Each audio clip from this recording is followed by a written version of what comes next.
Seleção brasileira volta a treinar hoje de olho no confronto que vale vaga nas quartas de final da Copa do Mundo. Ontem o Brasil conheceu o adversário do próximo domingo, vai ser a Noruega de Haaland. A Noruega venceu a Costa do Marfim por 2-1 em Dallas. Em Nova Jersey, a França atropelou a Suécia 3-0.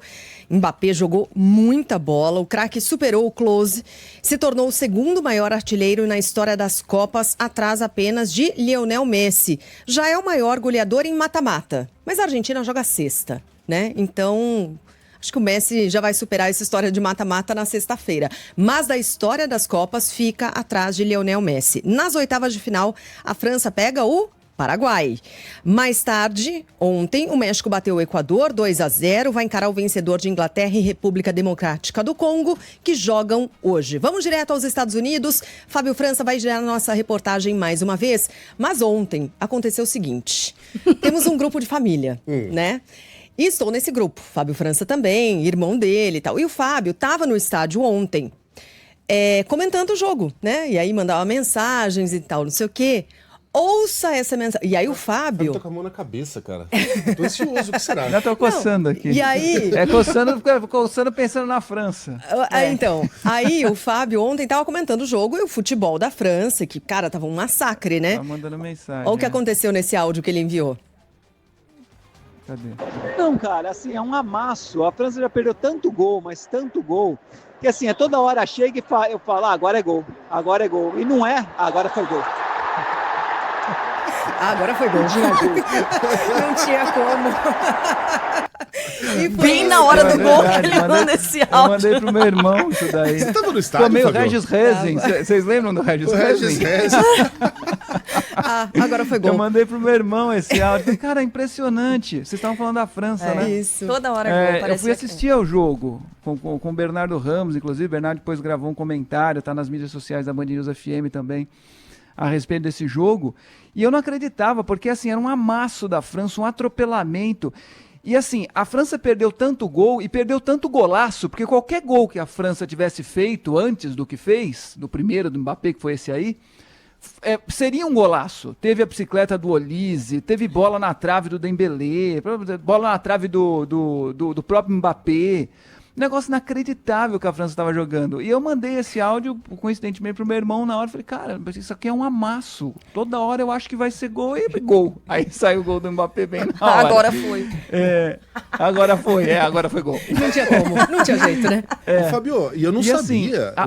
Não, diga lá. Diga lá.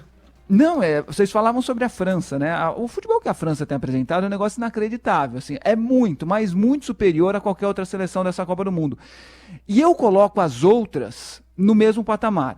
Tirando a França, por exemplo, ninguém está jogando mais que o Brasil. Espanha, Argentina, Inglaterra, tá tudo ali no mesmo patamar. Fora disso, só a França. Mas a Argentina ganhou de todo mundo. Mas a Argentina jogou, convenhamos, gente, com Argélia, com Áustria e com Jordânia. Né? Fez o que deveria fazer. E o Messi faz a diferença. Coloco todas as outras no mesmo patamar. Bernardo pode falar mais sobre isso. Fora dessa caixinha, a França que está jogando mais que todo mundo. Fala, Megali. Então, eu ia perguntar pro Bernardo e para você. Mas antes, deixa eu fazer aquele famoso disclaimer aqui, porque não quero ser mal compreendido, tá? Não estou comparando essa França à seleção de 1982. Fazendo uma pergunta, o Bernardo lembra dessa Copa melhor que eu, então eu quero a opinião dele. Se a França não ganha essa Copa em 2026, Berna, terá sido uma injustiça semelhante àquela do Brasil? Bom dia, Megali. Não só o Brasil de 82. A França, para mim, está no rol de Hungria de 54, Holanda de 74, Brasil de 82. Seleções que marcaram tanta história que você fala dessas seleções, mas não falam das campeãs nesses anos. Né? Quem ganhou em 54? A Alemanha.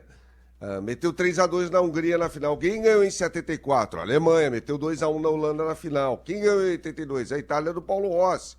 Mas as seleções que ficam marcadas são aquelas que justamente perderam essas Copas do Mundo.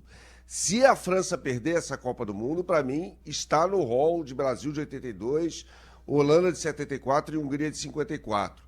É uma seleção espetacular. espetacular. É uma coisa que salta aos olhos de fato. É porque muita gente pode decidir, né? Você tem ali 3 caras que decidem jogos.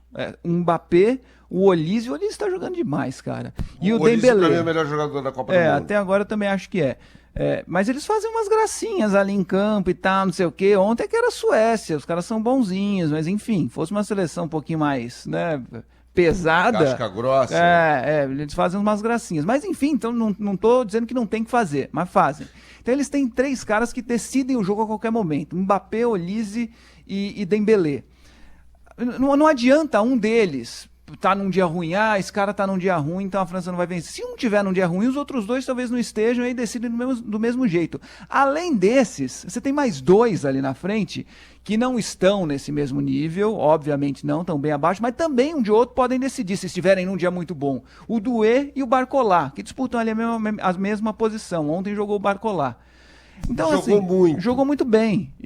E assim, são caras que podem decidir. A França tem muitos deles. Então, esse é o problema. Além de uma boa consistência tática, taticamente não é nada revolucionário esse time da França. O Deschamps distribui ali a seleção da maneira que ele poderia distribuir com essas peças que ele tem. Mas individualmente os caras decidem, é um negócio inacreditável. E essa galera tem mais umas 2 Copas pela frente, né? É um time jovem. Time jovem, é isso aí. Tem mais 2 Copas essa geração francesa. Caramba. A gente gosta de falar isso, né? Mas é uma geração que tem tudo para chegar na terceira. Uma geração que se renovou um pouquinho, né? O Benzema era o atacante e tal, mas vai se renovando, parece que para melhor, né? E é uma seleção que já tá flertando aí com a terceira final consecutiva. Terceira ou quarta? Não, terceira final consecutiva, né? E vem mais, cara. Se a França. Já tô vislumbrando uma França pentacampeã. Se esses caras ganham. Vamos com calma. Ganhar a Copa é muito difícil. 2026, cara. Ganhar a Copa né? É muito difícil. A França, para você ganhar uma Copa do Mundo, é difícil demais, né? A França vem com boas seleções já desde 98, quando entrou no hall das grandes seleções do mundo, ganhando a Copa pela primeira vez. Chegou a 4 decisões nas últimas 7 Copas, né? Isso, que foi a 2006 também. E ganhou 2, né? E chegou em 2006 com mais time que a Itália e tal. É difícil ganhar, mas chegar sempre vai chegar. Por falar em chegar, gente, a Noruega chegou. Vai ser adversária do Brasil. Brasil e Noruega, aliás, tem um tabu a ser quebrado. O Brasil jamais venceu a Noruega. Das poucas seleções que o Brasil já enfrentou e que o nosso time nunca venceu, Noruega e Hungria, por exemplo, são 2 seleções que o Brasil nunca venceu, só essas 2, e precisa quebrar esse tabu. Maurício Ferreira acompanhou a vitória da Noruega sobre a Costa do Marfim, agora traz mais detalhes sobre o próximo adversário do Brasil na Copa. Diga, Maurício, bom dia. Fala pessoal, ótimo dia a vocês, a todo mundo que acompanha por aqui a nossa programação da Band News FM. Daqui de Dallas saiu o adversário do Brasil nas oitavas de final da Copa do Mundo e será a seleção da Noruega, que não teve vida fácil, tá? Vitória apertada por 2-1 para cima de Costa do Marfim. Nussa abriu o placar no primeiro tempo, depois o Diallo na segunda etapa deixou tudo igual para os marfinenses e o Haaland já na reta final fez 2-1, encaminhou essa classificação, que só foi garantida porque o Nilan, goleiro norueguês, fez uma defesaça numa cobrança de falta já nos últimos minutos e manteve então essa vitória por 2-1 da Noruega, que agora então vai encarar o Brasil, um adversário que a Noruega jamais foi derrotada na história. Os números não são positivos a favor da seleção brasileira. 4 jogos, 2 empates, 2 vitórias da seleção Viking. Então esse é o tabu que o Brasil também vai precisar quebrar no próximo domingo para avançar às quartas de final dessa Copa do Mundo de 2026. Mas não foi uma grande atuação, tá? O Haaland, com exceção ao gol marcado já ali nos minutos finais da segunda etapa, não teve grande destaque, passou a maior parte dos 90 minutos apagado, então conseguiu de certa maneira ser contido e separado por essa defesa da seleção da Costa do Marfim. Claro que esse também é o principal desafio da seleção brasileira para a partida de domingo em Nova Jersey, no MetLife Stadium. Depois do jogo, batemos um papo por aqui com o Odegaard, camisa número 10 da seleção norueguesa, jogador do Arsenal, que tem como companheiros no time de Londres os brasileiros Gabriel Magalhães e Gabriel Martinelli. Ele falou sobre comemorar o momento, aproveitar essa classificação às oitavas de final e, na sequência, já passar a projetar esse duelo que tende a ser muito difícil com a seleção brasileira nas oitavas de final. Eu espero um jogo difícil. Eles têm uma boa equipe, vários bons jogadores, então vai ser um teste muito difícil para nós. Eu conheço alguns do Arsenal, são jogadores muito bons e estou ansioso para vê-los. Tomara que possamos fazer um bom jogo. Depois, aqui na Zona Mista, também perguntei ao Nilan, goleiro norueguês, se é diferente enfrentar o Brasil em Copa do Mundo. Ele relembrou a vitória da Noruega na Copa de 98, quando a seleção viking venceu o Brasil por 2-1, mas a seleção já estava classificada, enfim, foi derrotada de qualquer maneira na França, no único confronto entre as duas seleções na história das Copas, mas pregou essa cautela também, né? O respeito, sabendo que o Brasil tem uma grande seleção. Perguntei a ele justamente sobre o fato de encarar o único país que tem 5 títulos de Copa do Mundo, então muito respeito do lado de lá também, antes dessa partida que vai valer uma vaga nas quartas de final da Copa do Mundo. Agora é pensar então na Noruega, o Ancelotti assistir todo o VT do jogo desta terça-feira aqui em Dallas, no AT&T Stadium, e deixar a seleção brasileira nos trinques para bater a Noruega pela primeira vez na história e avançar às quartas de final da Copa do Mundo. E aí, Fábio e Bernardo, eu queria ouvir vocês um pouquinho sobre a disputa que a gente vai ver entre Haaland e Gabriel Magalhães. Por quê? Aliás, a gente até separou algumas imagens, porque eles têm confrontos e eles são pesados na Premier League. Porque o Haaland, ele tem o desafio de marcar o Gabriel Magalhães. Conta um pouquinho sobre esse histórico aí. Sim, o Haaland... O Gabriel marca o Haaland. Isso. E aí, a gente separou e tá exibindo algumas imagens, né? Cara, tem imagens assim em que o Haaland sai com a camisa completamente rasgada. Eles se pegam, né? Impressionante. A gente vai assistir a isso, né? Eu acho. Será que numa Copa do Mundo também? Eu acho que sim, Sheila. Eu acho que sim. Esse duelo marca a rivalidade recente entre Manchester City e Arsenal, né? Duas equipes que disputaram cabeça a cabeça o último título do Campeonato Inglês, e o símbolo dessa rivalidade é justamente o confronto entre Gabriel Magalhães e Haaland. Gabriel Magalhães é um zagueiraço, né, que joga ao lado de outro zagueiraço, de novo a França, que é o Saliba, né? Mas esse duelo vai ser muito importante. Eu acho que é um duelo que se repete, sim, no próximo domingo aqui em Nova Jersey. É incrível, né? São 11 jogos, já 11 confrontos entre o Haaland e o Gabriel Magalhães. O Haaland tem vantagem, né? São 5 vitórias do City sobre o Arsenal. 2, estou puxando pela memória aqui, tá? Do Arsenal sobre o City. Mas ainda assim são sempre duelos incríveis. Recentemente o Gabriel Magalhães tem levado vantagem, até porque o Arsenal conquistou, né, a Premier League, e é uma disputa incrível, uma disputa realmente de gigantes. Mas é curioso que nessa temporada aqui o Arsenal não ganhou do City. Exato. Que acabou, teve um empate e teve uma vitória do City por 2-1, né? Essa vitória do City foi a quinta justamente desse confronto Haaland e Gabriel Magalhães. Mas são disputas intensas, né? São 2 grandes jogadores e certamente veremos isso mais uma vez na Copa.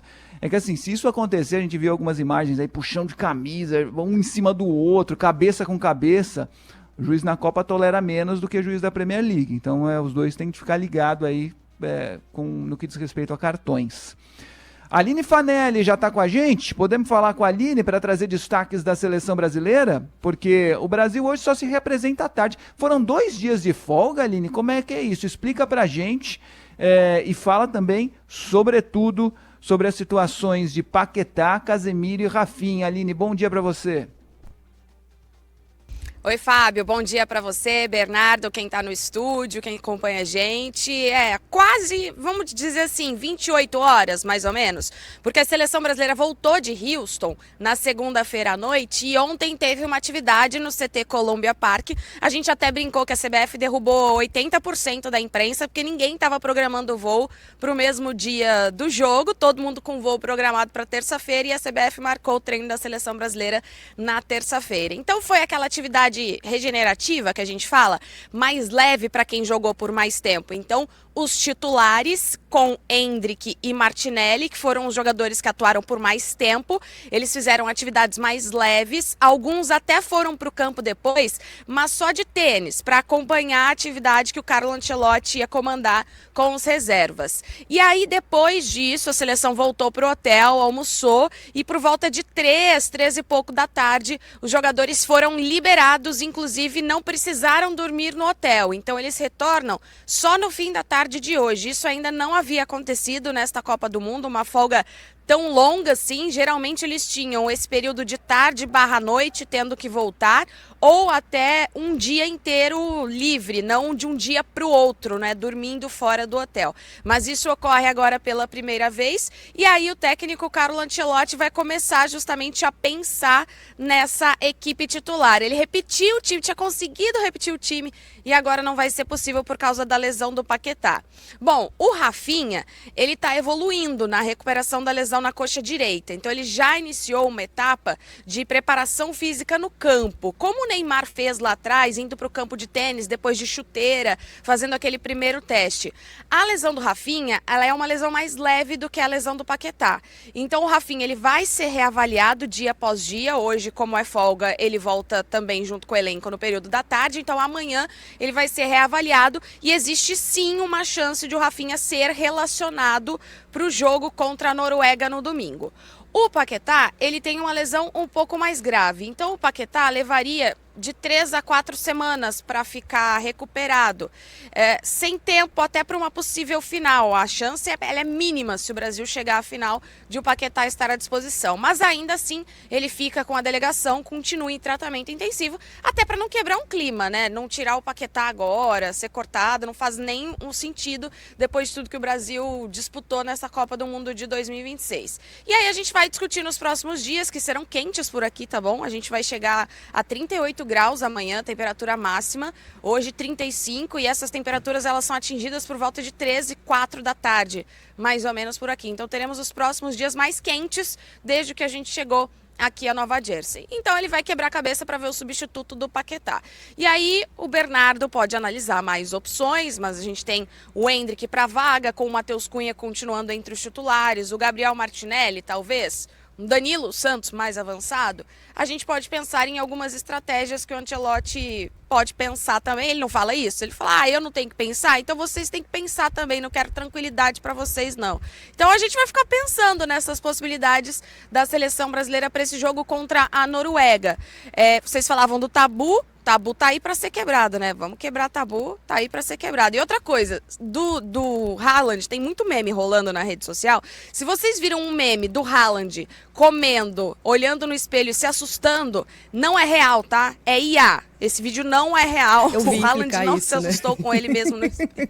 Eu vi, mas É legal, mas não é verdadeiro. Isso. Eu vi como se o Haaland tivesse reproduzindo um outro meme, que é de um outro homem que tá mordendo, olha, se espanta, e aí eles colocam um lado a lado. Então quer dizer que esse do Haaland é fake, né, Aline? Obrigada, foi importante. É muito bom, mas infelizmente é fake.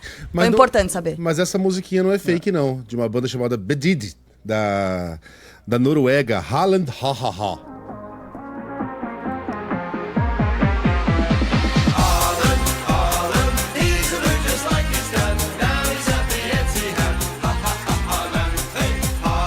Inglês, se separarem.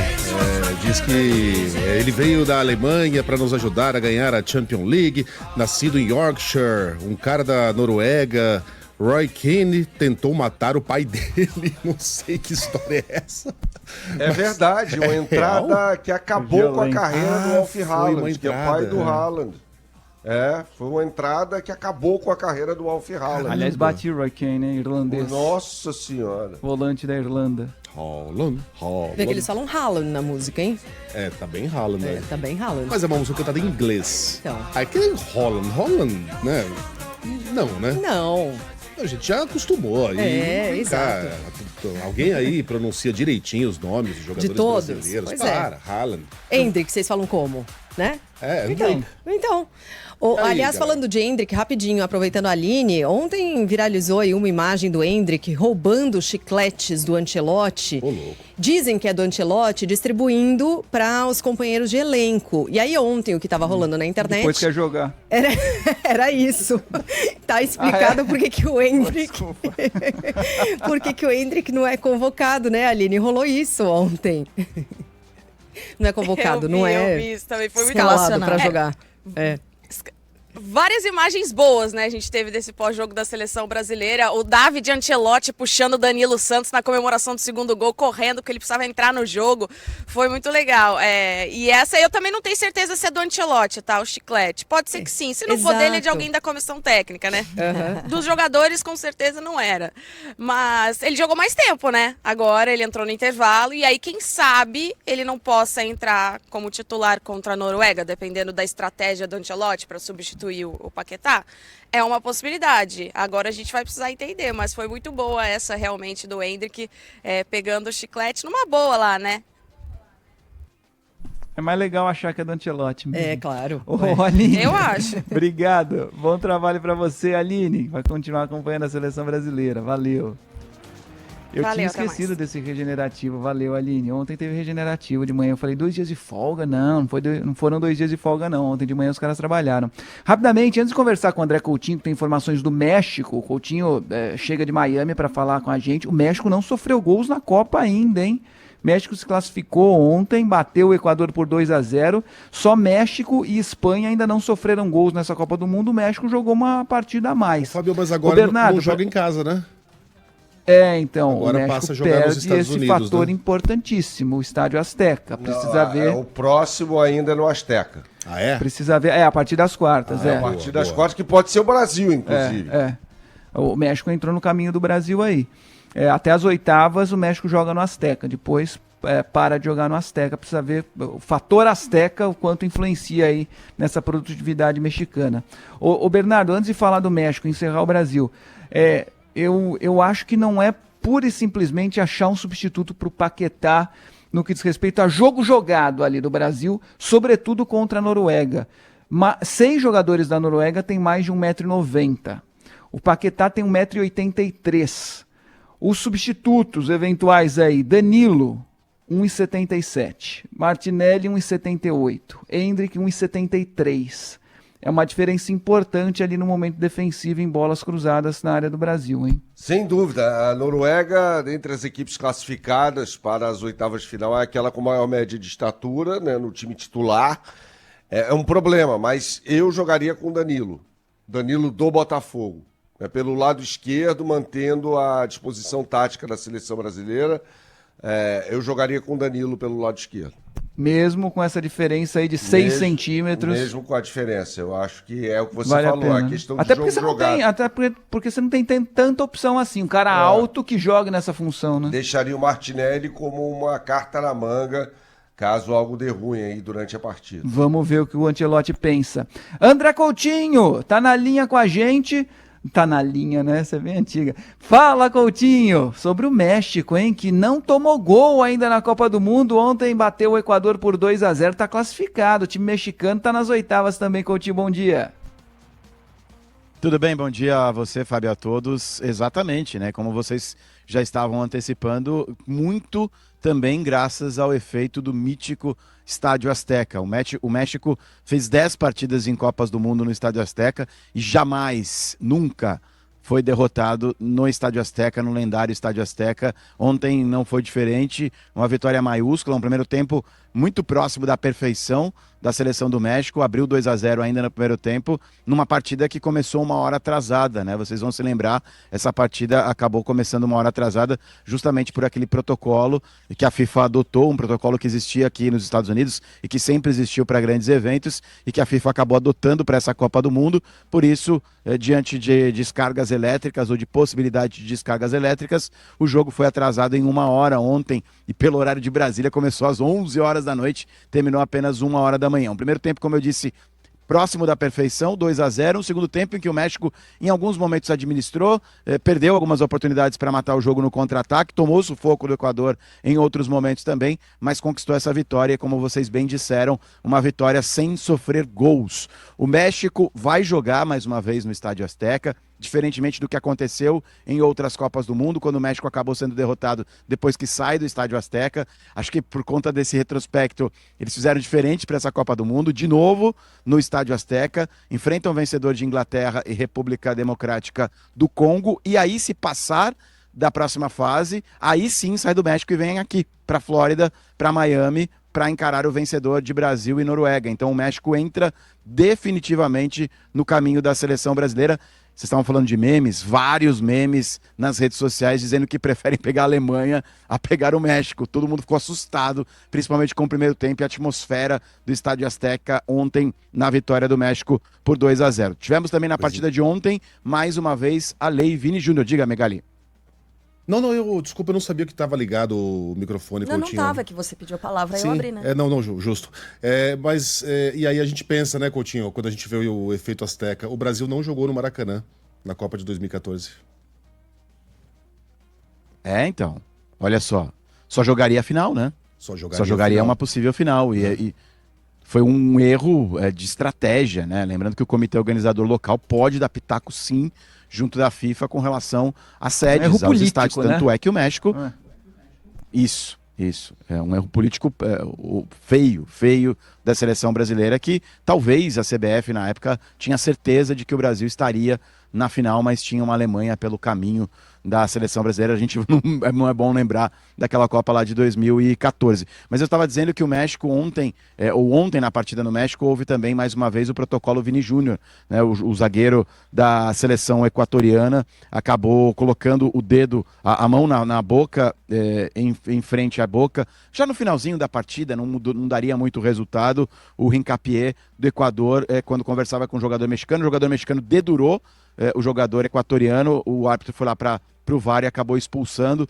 Havia um paraguaio sido expulso por ter colocado a mão na frente da boca, e ontem foi um equatoriano expulso pela lei Vini Júnior.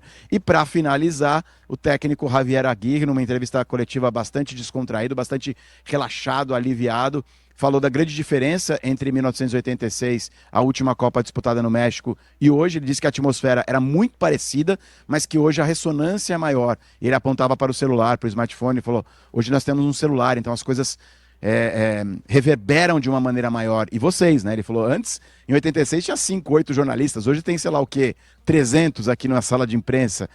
E aí ele foi questionado por um jornalista mexicano. Ele foi avô anteontem.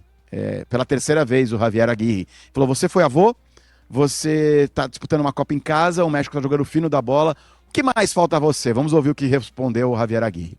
O que mais te falta ahorita na vida? Whisky. Ahorita mismo whisky. No, cortito, con hielo, Lagavulin. Es lo único que me falta hoy. Y no tengo en la habitación, se me acabó. Bueno, ni modo. No le digas a nadie, güey.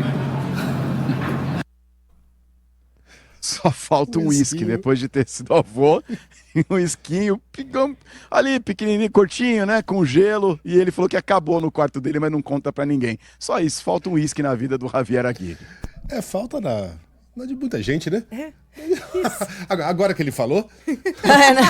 Agora que ele falou. Agora que ele ninguém levantou. Tinha perguntado pra gente até agora, né? Isso, pra gente tem que questionar. Aliás, a gente pode questionar mais uma pessoa.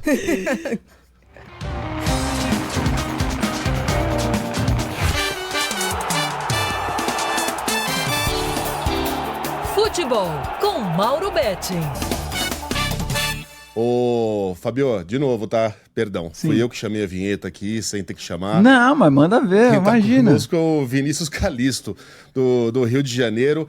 Ontem, ontem trouxe água de coco, trouxe um visual maravilhoso. Como é que vai superar isso, hein, Calisto? Com uísque. Pessoal, hoje vai ser com correria e... se fosse um skin seria bom, né? Mas não, hoje vai ser com muita batalha, porque eu tô aqui, ó, na Central do Brasil. ponto onde os trabalhadores chegam agora para trabalhar aqui no centro da cidade, né? A maior estação rodoviária que a gente pode falar, tem ligação com trem, metrô, ônibus, e eu tô aqui bem no centro da cidade. Bom dia para vocês todos, Carla, Sheila, Megali, Fabão, lá nos Estados Unidos junto com o Bernardo, um beijo a todos. Olha, pessoal, a expectativa agora é altíssima para enfrentar a Noruega, até porque a gente entrou nessa Copa muito desconfiado, a gente não sabia se a gente tinha uma seleção tão boa o suficiente para ganhar, mas a gente está indo. Do nosso jeito, mas a gente está indo. E aí eu vim aqui... Eu acho que foi o Fabão que não deu muita sorte. Hoje do Brasil para o Brasil, que avaliação... Cara do Fábio com o Fabão. Acho que voltou, demais. hein? Acho que voltou, Calixto. Você picotou, mas agora voltou. Tô de volta, hein? Tô de volta. Eu sou igual o bumerangue. Eu vou, mas não vou. Então foi de novo. Não foi. Foi, mas não voltou, hein? Mas aí não voltou, não. É. Fabão? Ô, Fabão? A gente tá indo aos trancos e barrancos, né? Como disse o Calixto. Vocês acham que quando a gente vê a França jogando, isso gera um sentimento no torcedor? Porque o Brasil vai pra Copa pra ganhar. Se não ganhar, foi um fiasco, né? Se perder na final para uma seleção mais forte, foi um fracasso.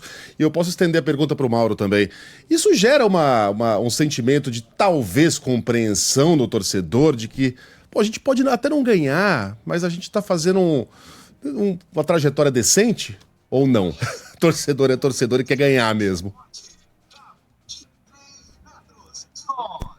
E aí, Mauro, eu acho que tem que ganhar. Eu acho que o torcedor quer ganhar, não adianta. Tem que ganhar. A França é melhor, mas tem que ganhar. Tem que ganhar. Bom dia a todos, ao Fabão também. É um prazer tê-lo aqui pela primeira vez com a gente, Fabão. Então, pintou um vice-campeão, né? Pintou a seleção vice-campeã, que é quem vai perder para a França na final, né? A França está jogando uma bola que não jogou quando foi campeã em 98, que não jogou quando foi campeã em 18, quando foi vice em 22, na última Copa, quando foi vice lá, nossa, já faz 20 anos, em 2006. E mesmo quando fez grandes seleções, como, por exemplo, a de 58, terceira colocada, que era para o Brasil, a de 82, que era muito boa, até melhor que a de 86, embora a de 86 foi terceira colocada, e de 82 foi terceira. A França, nesse momento de Copa do Mundo, depois de 4 jogos, não jogou tanta bola e com potencial de, se possível, jogar mais. E não precisa nem jogar mais para venha quem vier ganhar. Era para vir, inclusive, agora a Alemanha vai vir o Paraguai. Não vai ser um jogo fácil, como não foi lá em 98, primeiro Golden Goal de Copa com Ban. Fez aos 108, 109 minutos o gol que eliminou, então, o Paraguai, que se defendia muito bem, como historicamente se defende muito bem. Mas na história do futebol, poucas seleções jogaram em 4 jogos, o que tem jogado a França de uma maneira avassaladora, linda de ver. Deve ser de torcer, porque não torço, mas tem hora que você se encanta, né? E claro, a gente torce pelo Brasil, sou brasileiro com muito orgulho, com muito amor, mas ninguém está jogando mais bola que a França. Eu achava que a Espanha poderia jogar, ainda não está jogando. Claro que ainda tem como virar esse jogo, mas é difícil virar para pior o jogo da França. Então é o seguinte, continuemos como se fala aqui, underdogs, né? Continuamos como, no Dark Horse eu usar, mas vamos usar por outro termo, o Dark Horse. Continuamos aí como não favoritos ou tão favoritos como normalmente é a seleção brasileira, que tá bom. O duro é que tá melhor a seleção da França. Pois é, ô Mauro, ontem Bernardo Ramos e eu assistíamos a esse jogo da França e o Bernardo, em um certo momento, falou, cara, é impossível parar esse time, né, Bernardo? É impossível parar não a França. Ele falou, com esses termos. Não foi a gente não tava no ar, né? É impossível parar esse time. Eu olhei e falei, cara, eu só vejo 2 possibilidades, ou salto alto ou briga no vestiário. Eu não consigo encontrar outra possibilidade, Mauro. Assim, meu Deus, né? Não se quer isso. Então vai, tira o Mbappé. Cara, tem o Olise, tem o Barcola que nem é titular. Pegando um jogador que não é assim tão influente, mas é muito importante, Camavinga, que nem veio. A questão é que assim, os jogadores que a França nem trouxe poderiam reforçar muitas seleções como titulares. E ainda chega o Mbappé, e para pior ainda tem essa briga do Mbappé, nessa disputa, né, entre o Mbappé e o Messi. Estava falando ontem aqui na Band News sobre isso. Eu sou de uma época, né? Eu sei da Copa Pangeia, foi a primeira Copa que eu transmiti. Mas vai, de 74 para cá, quando o Gerd Müller faz 14 gols, ele fica o artilheiro absoluto da história das Copas até 2006, quando o Ronaldo supera lá em Dortmund contra a Gana. Aí o Klose o superou em 14, e agora é a cada tempo de jogo, eles não estão jogando ao mesmo tempo. Ainda bem, porque daí a gente ficaria meio camaleão vendo os dois jogos e tal. É gol a gol o Messi e o Mbappé. Não estou nem falando de Kane, poderíamos falar do Haaland, que é um absurdo, que falemos até domingo só, que ele faça os 2 gols dele, mas o Brasil faça 3. A gente está vivendo a história nesse momento. E a França, não vou dizer que se perder Mbappé é a mesma coisa, mas é quase a mesma coisa, né, gente? É o que a gente viu ontem e vai continuar vendo. Até a final da Copa, daquele lado, a França vai. Precisa ver do lado de cá onde está o Brasil.